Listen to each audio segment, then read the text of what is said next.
When I say the word conflict, what's the first thing you think of? For many of you, you may think about maybe something you'd like to avoid. Maybe you think about past experiences where you've had conflict that's been really unpleasant. When we talk about conflict in the workplace, we have to understand one key important fact. Every single person in an organization is coming to that organization with their previous experience and perspective on conflict. So there are some people that like to take it head on.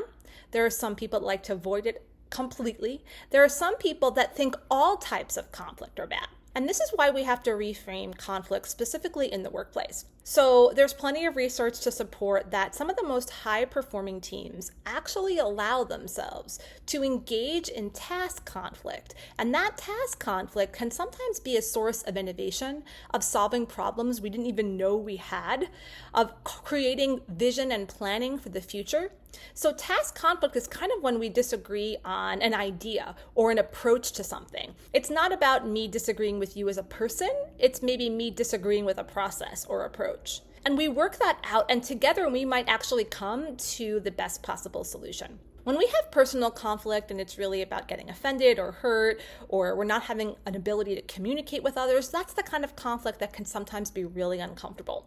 But we have to encourage people to not be afraid of that task conflict. So what does that mean? We have to empower people to speak when they see a different perspective. We have to create teams and environments where expressing an alternate perspective is welcome, where we see that as a contribution.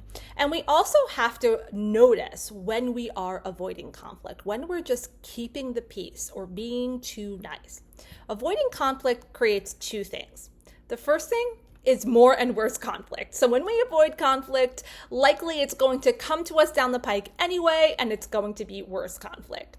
The second thing that happens when we avoid conflict is we actually resist innovation and creativity, especially in that realm of task conflict. So we're playing nice, we don't want to hurt someone's feelings, and yet we're not getting the best results as we work and collaborate together.